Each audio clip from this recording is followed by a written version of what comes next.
Hello, everyone. This is Rob Golfi with REMAX, the Golfi team. Welcome to the Golfi Real Estate Show Niagara edition with host Stephanie Vivier. Well, hello there, Rob. So great to be back on the show with you. How's the week been? What's the market like right now? The market, okay, so we're not, we don't have the full stats towards the end of the month, and but we will get that next week's show. She did have some issues with Donald Trump. She had to sue Donald Trump, but she still, gives him the credit of he's a great salesperson. This guy, if he's got projects on the go, he knows how to get people to look at his project or anything that he has to get that audience to look at it. And he's a promoter. We all know, he loves to talk and everything's great. We all know that. We hear that see that on TV. But very, very knowledgeable woman.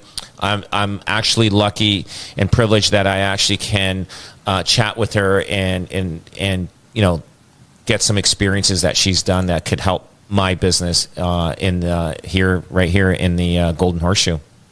Yeah, it's nice to hear people like that they want to reach down and share, and it almost it kind of tells you it's like a chicken egg thing. It's like, well, that's kind of why she is where she is, because she gets it, and like you said, she's still hardworking after all these years and all this money. Oh, absolutely, and you know what? It's amazing, how the level of notoriety that she's gained over the years, and it'd be sad because eventually she is going to probably retire. She's I think in her mid 70s or maybe she's older, 75 years old, and so it's I don't know how long she'll keep going, but I was at I've known her since she was 65 years old. So I mean it's been great. She still looks great.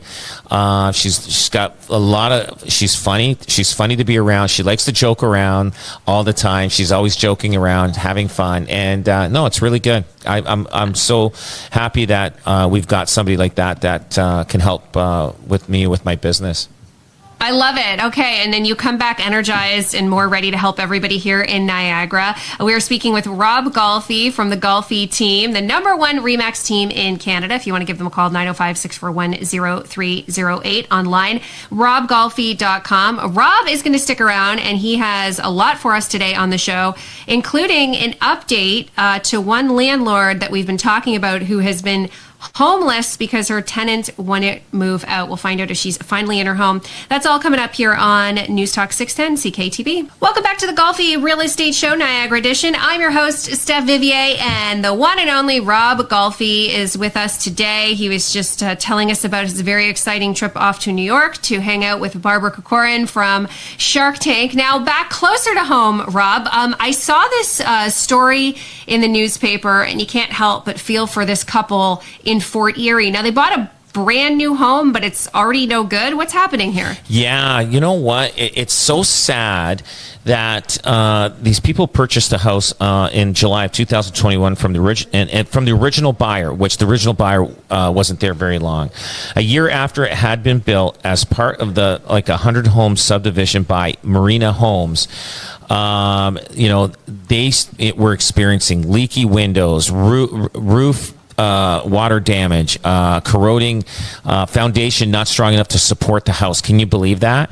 They hired an engineering firm to take a look at this house, and the engineering firm said there's too much work here. It's better if this house is torn down, and that's sad because this couple, they save their money all their life, and they end up buying a brand new house.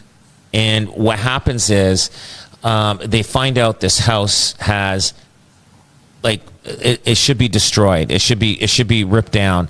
And you'd think if you're buying a new house, you wouldn't have to deal with that kind of stuff. You can understand about a house that's 80 years old that needs work. But this house, I don't know how and what happened and how the city got this through and how this builder built this house. So he was trying to cheap out on probably things. He probably, the foundation, there's a standard width of a foundation. So usually you go 8 to 10 inches, depending on the builder, what they want for the foundation wall. And I'm not sure what else they did. The bricklaying, everything was done terrible on this house. Now they have to fight now to get this fixed, and I think they were approved for $300,000, which is the max to rectify any issues on this house. But that's not enough to cover what this house needs, and so they're doing a $3 million lawsuit. And I think they're suing the builder, the city, and the city's got has to take a little bit of blame for this and responsibility, is because they are the ones that go and inspect and say, okay, you can go to the next stage of this building. You can go to the next stage. You know, once the foundation's done, you look at it, boom, boom. You look at it. Okay, now you can start putting the framing up. Once the framing's up, okay, you can go into the plumbing. You can get into the wiring. You can do the HVAC. And so something fell through the cracks on this. And apparently in this subdivision in Fort Erie, a lot of other people had problems, but they really don't want to talk about it with the newspapers or anything because they don't want to hurt the value of their house. And I don't blame them. You know what I mean? Like these people here, you Google that. I'm not sure if their address is on there, but if you Google now this builder, and this article is always going to come up now in that subdivision. Now, if you Google that before you buy a house, which you should always Google any neighborhood when you're buying a house, and now people aren't going to buy houses in that neighborhood. I wouldn't recommend it. I know the story about this.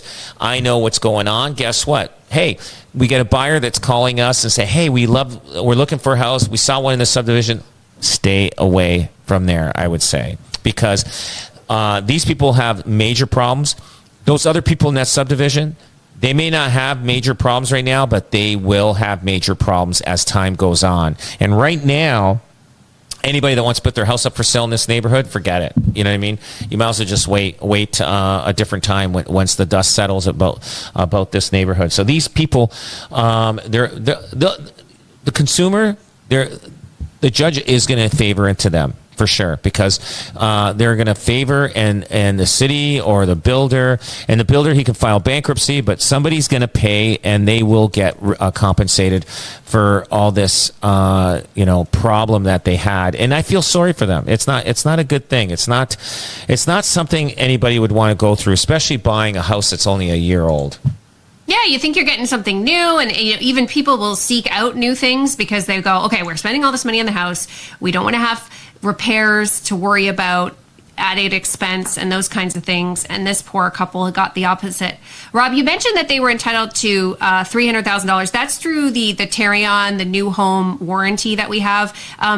And that, I guess, is the maximum, $300,000. We all know that's not really enough, especially in this case when you got to get a whole new house. Oh, absolutely. It isn't enough. And Tarion, you know what? You pay for that. And I'm sure they went through hell trying to get Tarion to even cover anything, because Tarion, I'm not putting them down, but it is tough to get, insurance. It's tough to get them to come in and say, hey, we got problems.